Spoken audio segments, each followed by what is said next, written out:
और चेंज ऐसे करना है कोई और करंट सोर्स बीच में ना आ जाए, ठीक है।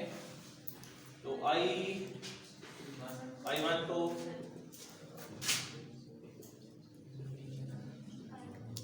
आउटर लूप में भी फ्लो करा सकता हूँ, इस तरह भी करा सकता हूँ, दोनों में करंट सोर्स नहीं आ रहा, आउटर में करा देते हैं।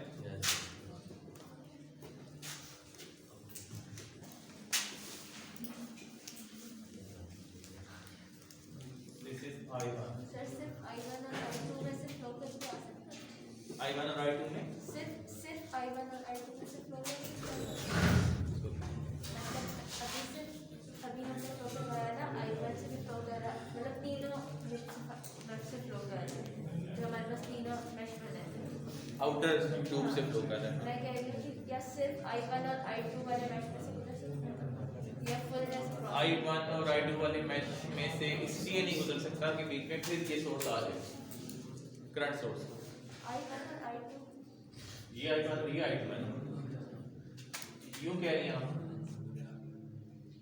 जी। हाँ तो देखिए फिर इसी चीज को तो अवॉइड कर लें, इसमें से दो करंट पास ना करें, इसमें से ऑलरेडी I3 पास कर, I1 और I3 में से हाँ इसमें से दूसरा गुजर सकते हैं, ठीक है, ऐसे भी ले सकते हैं, सही है। तो अब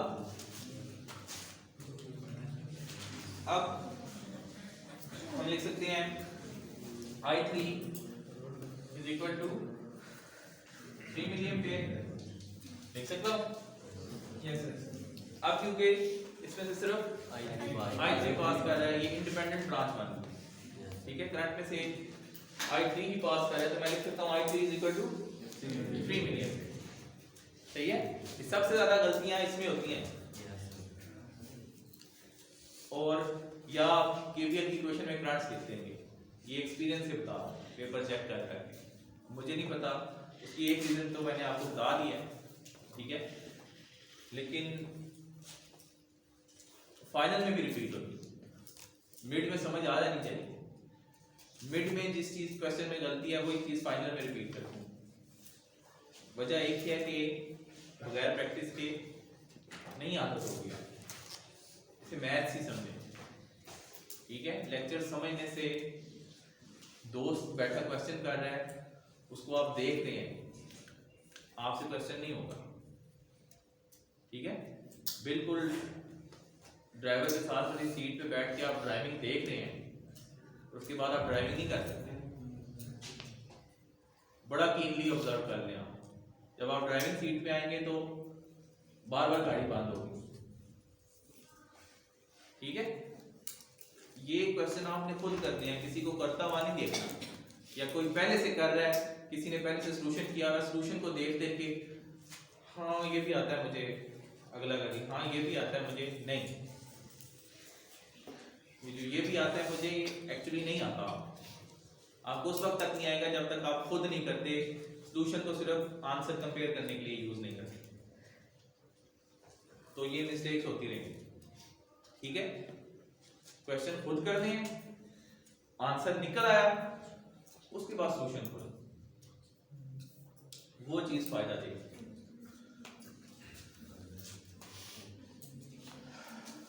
I3 3 मिलीएम्पियर हो गया, I2 की इक्वेशन क्या बन जाएगी, -8 plus 4k I2 plus I1 -12 plus 6k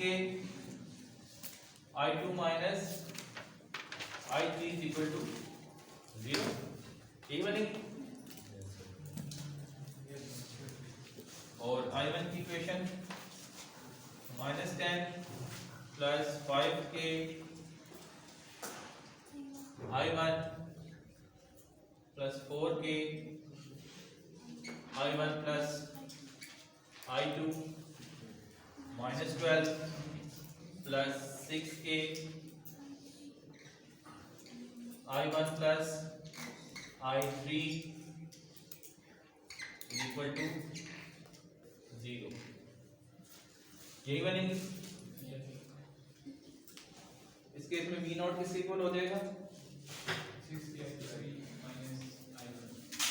इस केस में V नॉट होगा 6k 6k I3 plus into I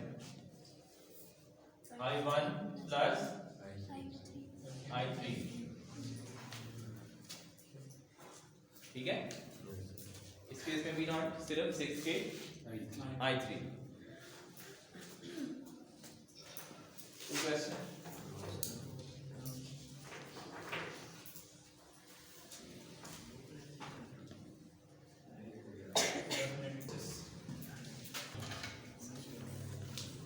तो डिपेंडेंट सोर्स के केस में आपने मेश एनालिसिस कैसे करना है, डिपेंडेंट सोर्सेज इससे पहले भी हम डील कर चुके हैं, नोडल एनालिसिस में भी कर चुके हैं।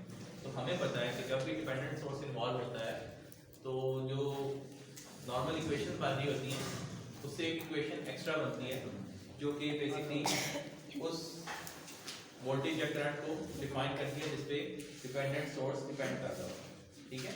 जैसे इस केस में जो Vx है वो ये क्यों, this is Vx plus minus Vx, ठीक है। तो V नॉट आपने फाइंड करना,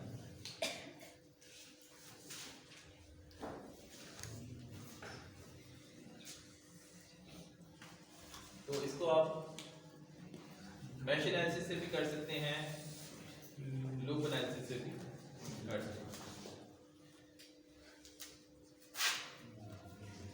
इनका I1 है और ये I2 है। I1 की इक्वेशन क्या बनेगी, minus 2bx plus 2a I1 plus 4a I1 minus I2 equal to 0, और I2 की इक्वेशन क्या होगी, 4a I2 minus I1 plus 6k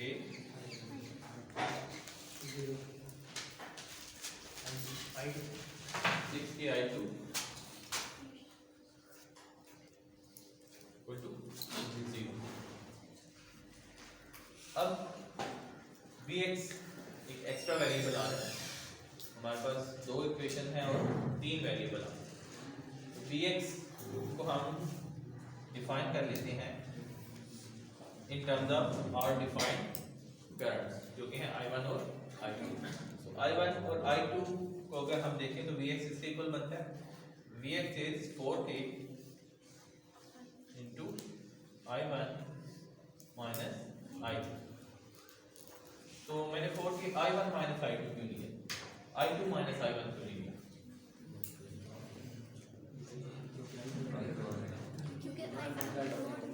क्योंकि जो Vx की पोलैरिटी गिवन है सर्किट में वो I1 से मैच करती है। मैंने आपको पहले भी कहा है कि पैसिव कंपोनेंट्स जितने भी हैं उस पर जो पोलैरिटी आती है वो करंट के फ्लो की वजह से आती है। तो जो प्लस माइनस Vx है वो किससे मैच कर रही है, I1। इस साइड पे I1 एंटर हो रहा है जैसे लीव कर। इन दी एंड ये डायरेक्शन हमने ठीक ली है या नहीं ली वो हमें पता चल जाएगा जब आंसर आएगा, I1 पॉजिटिव में आता है या नेगेटिव में, सही है। लेकिन फिलहाल जो डायरेक्शन Vx की बनती है वो 4k I1 माइनस I2 बनती है, ठीक है। अगर इसको मैं यहाँ पर सब्स्टिट्यूट कर दूं तो इक्वेशन मेरे पास आ जाएगी I1 और I2 की फॉर्म, दो इक्वेशन और दो ही अननोन रहते हैं, ठीक है। तो डिपेंडेंट सोर्स के आने से क्या हुआ, एक इक्वेशन एक्स्ट्रा लिखी जो कि हम पहले भी लिखते आए हैं, जो कि डिफाइन करती है जिस वोल्टेज या करंट पर डिपेंडेंट सोर्स डिपेंड कर रहा हो तो सर्किट में कहीं ना कहीं डिफाइन होता है। तो हम अगर नोडल एनालिसिस कर रहे हैं तो अपनी डिफाइंड वोल्टेज की फॉर्म में उसको लिख देते हैं, अगर हम मेश एनालिसिस कर रहे हैं तो उसी वेरिएबल को अपने डिफाइंड करंट की फॉर्म में लिख देते हैं, ठीक है। तो सब्स्टिट्यूशन के बाद इक्वेशंस इस फॉर्म में आ जाती हैं कि उनको सॉल्व किया जा सकता है, ठीक है। Number of equations number of unknown के इक्वल हो। तो कोई क्वेश्चन, अगर यही मैं कर दूं, अब इस केस में v नॉट किसके इक्वल हो जाएगा 6k i2 के। इसी इक्वेशन में अगर मैं इसको कह दूं 2v नॉट, डिपेंडेंट सोर्स है वो, उसकी वैल्यू 2v नॉट है। इक्वेशन में क्या चेंज आएगा,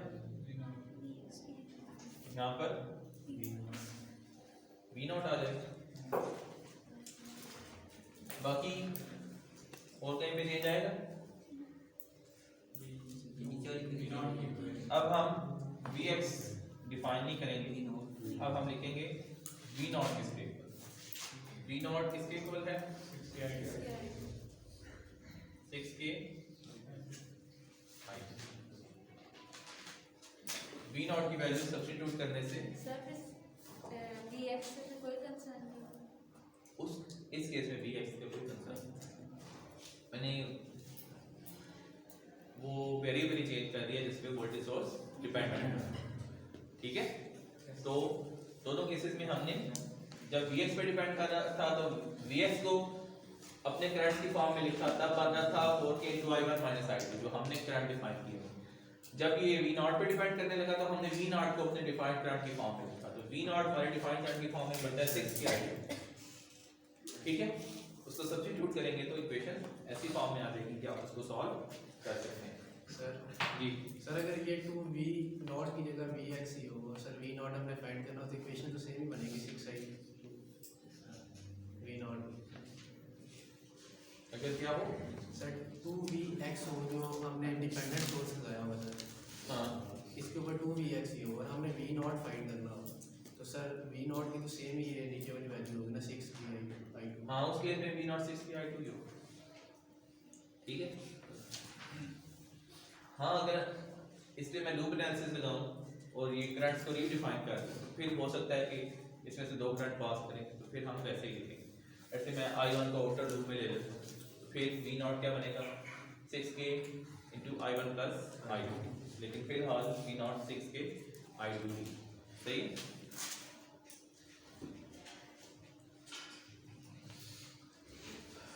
और दो मैश हैं तो दो इक्वेशंस बननी चाहिए थी, एक एक्स्ट्रा इक्वेशन किसकी वजह से बनी, एक एक्स्ट्रा नहीं है। डिपेंडेंट सोर्स की वजह से, ठीक है। इसी तरह अगर मैं इस पे नोडल एनालिसिस लगाऊं, फर्स्ट वाला केस जो कि एक्चुअल क्वेश्चन था vx वाला,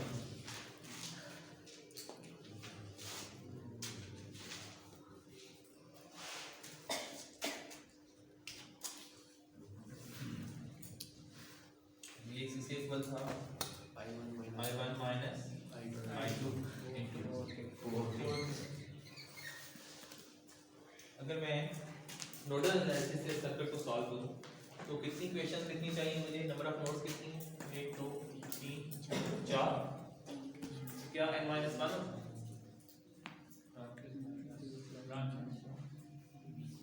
जो नोड के केस में इक्वेशन थी, नोडल एनालिसिस के केस में n-1 था। तो नोड्स तो बन रही हैं 1 2 3 4, मींस एटलीस्ट मुझे 3 इक्वेशंस लिखनी पड़ेंगी, ठीक है। तो अगर मैं इसको ग्राउंड चूज करूं, ये होगी रेफरेंस नोड, इसका तो पोटेंशियल पता चल गया 0। With respect to reference node ये है vx, इसको vx ही रहने देते हैं, ये है 2vx पता है, विद रिस्पेक्ट टू ग्राउंड ये 2vx, और विद रिस्पेक्ट टू ग्राउंड ये v नॉट, ठीक है। और फिर दो नोड्स के दरमियान में वोल्टेज सोर्स आ गया, तो ये सुपर नोड बन जाएगा, ठीक है। तो सुपर नोड भी मैं अवॉइड कर सकता था अगर मैं रेफरेंस नोड चेंज कर लेता, फिर उस केस में क्या होना था, यहाँ पर सुपर नोड बनेगा, ठीक है। इसको मैं ग्राउंड ले लूँ या इसको ग्राउंड ले लूँ तो ये सुपर नोड बने, ठीक है। तो अगर रेफरेंस चेंज करने से सुपर नोड बननी हो तो हम इसी के लिहाज से इक्वेशन लिख देते हैं। तो Vx और V नॉट की कॉमन इक्वेशन क्या होगी? Vx over 4k plus Vx minus 2Vx over 2k plus V naught over 6k equal to 0 और एक इक्वेशन होगी V naught minus Vx is equal to 3 volt. ठीक है, और Vx क्या है? बेसिकली Vx हमारी डिफाइंड नोड है। ठीक है, हमने इसको Vx लिया हुआ है ऑलरेडी। ठीक है, तो इसको अलग से अब डिफाइन करने की जरूरत नहीं है। तो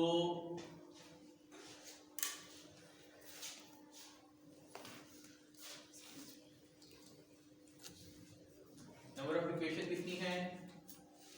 2। और अननोन कितने हैं?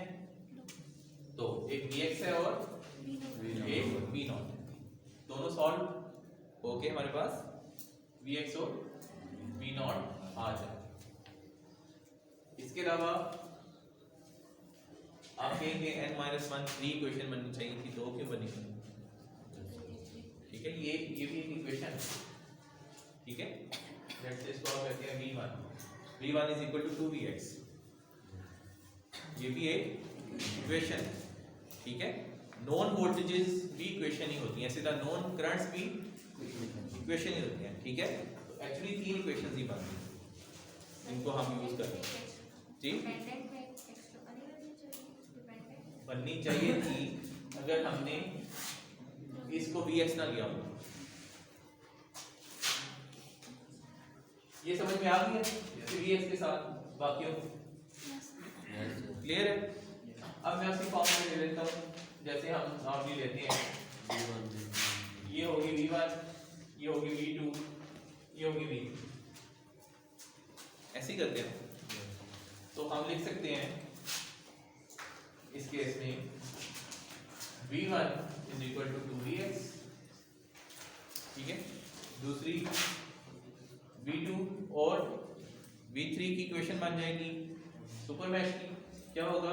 V3 minus V2 is equal to 3 volt और एक इनकी common equation V2 minus V1 over 2k plus V2 over 4k plus V3 over 6k equal to 0।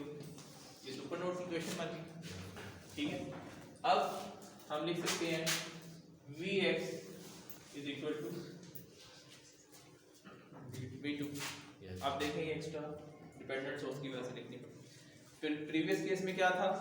हमने इसको लिया ही Vx हुआ था, हमें डिफाइन करने की जरूरत नहीं थी। वो ऑलरेडी हमने डिपेंडेंट सोर्स जिस वेरिएबल पर डिपेंड कर रहा था उसको हमने अपनी नोड वोल्टेज ही लिया हुआ। नॉर्मली हम क्या करते हैं कि डिपेंडेंट वेरिएबल को हम अपनी नोड वोल्टेजेस की फॉर्म में लिखने की कोशिश करते हैं।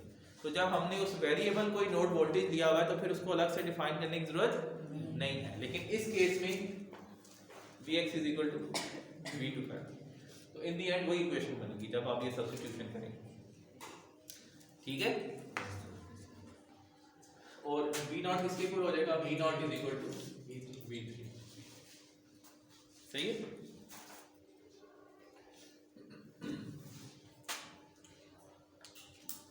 कोई क्वेश्चन?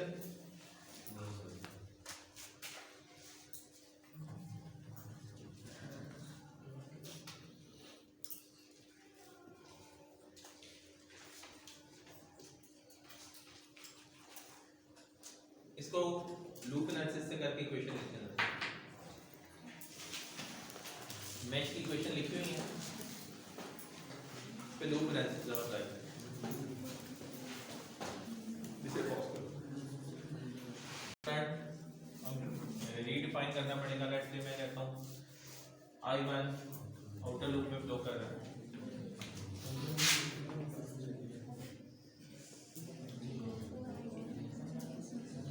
तो I1 की इक्वेशन में क्या चेंज आएगा? -2Vx plus 2k divided by 2k I1 minus 3 plus 6 plus 6k I1 I1 plus I2 is equal to 0 और I2 की इक्वेशन में 4k I2 minus 3 plus 6k I2 plus I1 is equal to 0 और Vx इसके equal होगा इस case में तो Vx is equal to 4k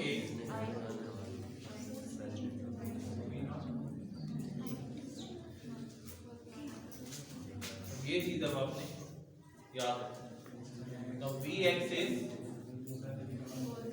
4k minus I2 ठीक है क्योंकि Vx की पोलैरिटी I2 की डायरेक्शन से मैच नहीं करती Vx की पोलैरिटी जो गिवन है वो माइनस I2 के साथ मैच करती है तो ये फिर आपने ख्याल रखना है सही है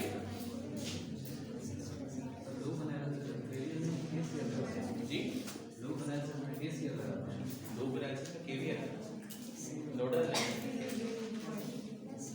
लूप एनालिसिस में वोल्टेजेस देखते हैं वोल्टेजेस केवीएल में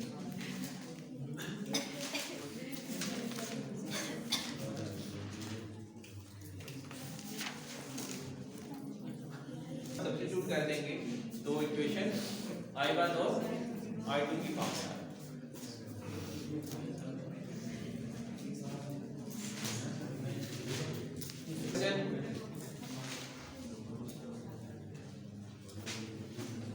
लूप एनालिसिस क्लियर है सर्किट को देखिए उसकी हमने लिखनी है मैश एनालिसिस की इक्वेशन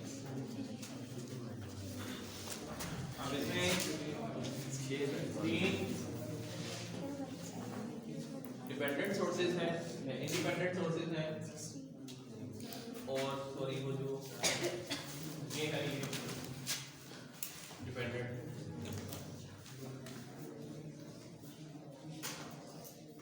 ये 2ix डिपेंडेंट करंट दो इंडिपेंडेंट सोर्सेज और दो डिपेंडेंट इक्वेशन कितनी कौन सी लिखनी है मैश तो नंबर ऑफ इक्वेशन कितनी बनेगी 6 ठीक है 1 2 3 4 5 6 मैश है ठीक है I1 I2 I3 I4 I5 I6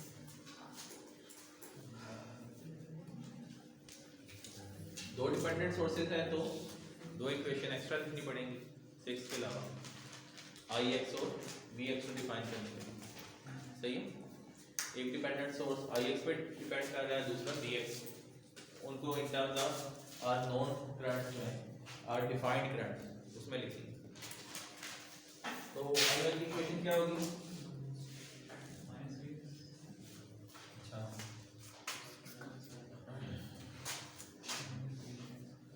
3k I1 minus 1k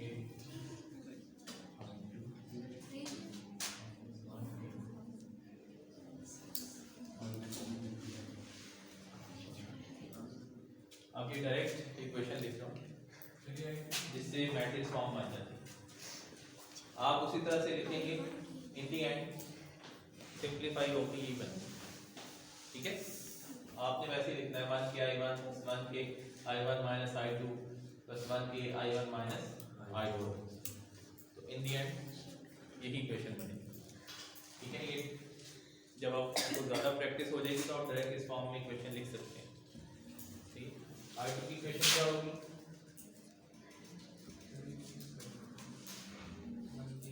के I2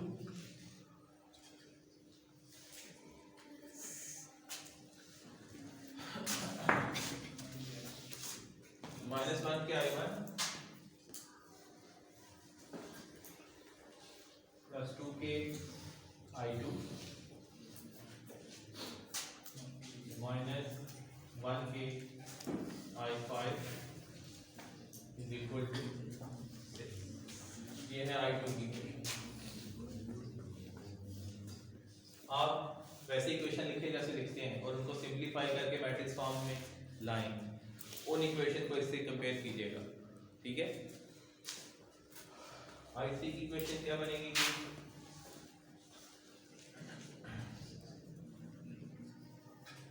1k I3 minus 1k I6, sorry ये तो करंट सोर्स। I3 की इक्वेशन बनेगी I3 is equal to 2ix, I3 is equal to 2ix। I4 की equation क्या बनेगी? ठीक है, ये डिपेंडेंट ब्रांच में बेशक डिपेंडेंट करंट सोर्स है लेकिन करंट सोर्स है, ठीक है। तो I3 is equal to 2ix। I4 की इक्वेशन बनेगी minus 1k I1 plus 1k I4 plus 2ex is equal to 12। I5 की इक्वेशन बनेगी minus 1k I2 plus 1k I5 2k I5 minus 1k I6 is equal to 2bx, sorry, is equal to minus 2bx is equal to 0, and I6 की equation क्या होगी?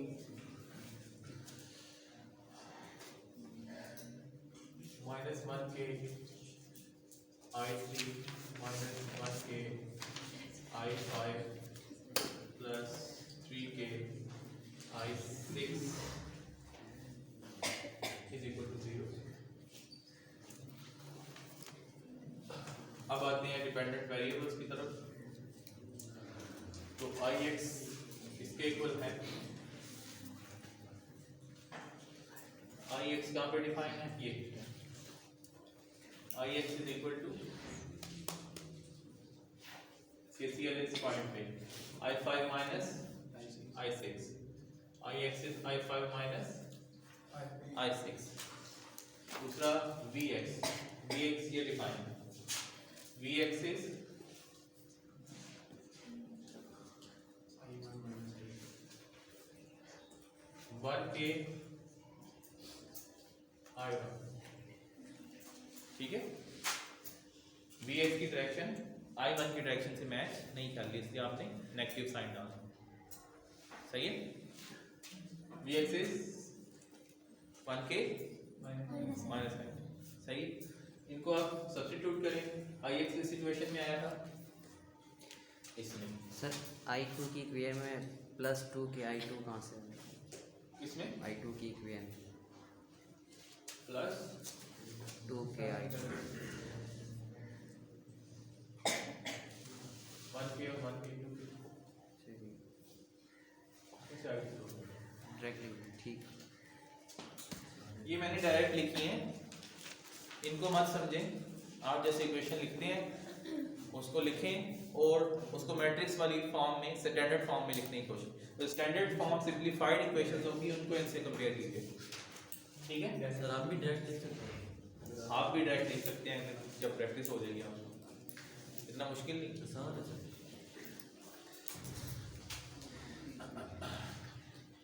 और Ix को अगर इसमें substitute करूं तो I3 की दोबारा इक्वेशन क्या बन जाएगी?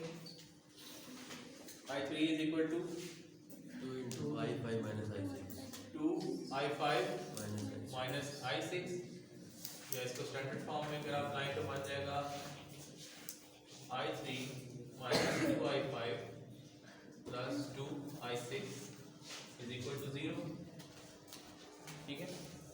और Vx किसमें आया है? I5 और 4 दोनों इक्वेशन में। I4 की इक्वेशन क्या बन जाएगी? Vx को अगर सब्स्टिट्यूट करें तो माइनस 1 के I1 प्लस 1 के I4 प्लस 2 इंटू 2 के I1 और ये माइनस ये बनेगा इक्वल टू 12। तो अब माइनस 3 के I1 प्लस 1 के I4 इज इक्वल टू 12। ये बन गई इक्वेशन स्टैंडर्ड फॉर्म। इसी तरह I5 की इक्वेशन में इसको सब्स्टिट्यूट करेंगे तो ये गेन माइनस 2 के प्लस 2 के I1 बन जाएगा। इसमें जब इसको सब्स्टिट्यूट करेंगे प्लस 2 के ठीक है। तो प्लस 2 के I1 माइनस 1 के I2 प्लस 2 के I5 माइनस 1 के I6 इज इक्वल टू 0। तो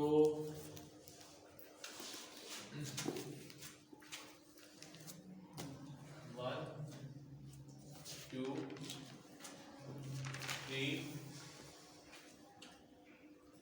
4 5 and 6 ये 6 इक्वेशंस बनेंगी और ये बनेगा 6 क्रॉस 6 का मैट्रिक्स।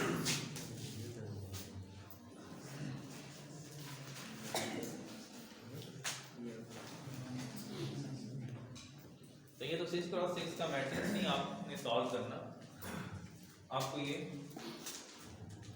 इक्वेशन लिखनी आनी चाहिए। ठीक है, इन इक्वेशन में अगर आपने लिखी हैं इनको कंपेयर कर लें, हो सकता है कहीं मिस्टेक हो गई हो।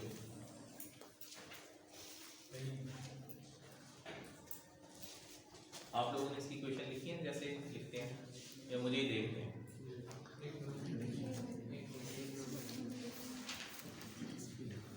साथ साथ इक्वेशन लिखा करें।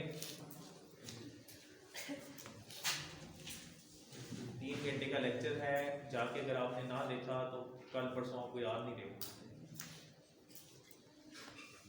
और हालांकि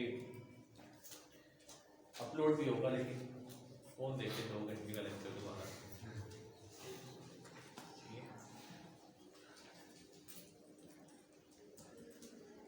आई थिंक कल एक क्लास दूसरा सेक्शन अरेंज कर रहे हैं, हमने कोई प्रॉब्लम 1 के I1 माइनस I2, 1 के I1 माइनस I4, ये 1 के I2 माइनस I1 माइनस 6, 1 के I2 माइनस I5, ठीक है। I3 is 2ix माइनस 12, 1 के I4 minus I1 plus 2bx minus 2bx, 1 के I5 माइनस I2, 1 के I5 minus I6 and I6, 1 के I6 माइनस I5, 1 के I6 माइनस I3 और 1 के I6। ये इक्वेशन जब आप स्टैंडर्ड फॉर्म में लिखेंगे तो ये बनेगी। ठीक है, तो अगर 2 भी सोर्सेज आ जाएं, डिपेंडेंट सोर्सेज, तो आपने घबराना नहीं है।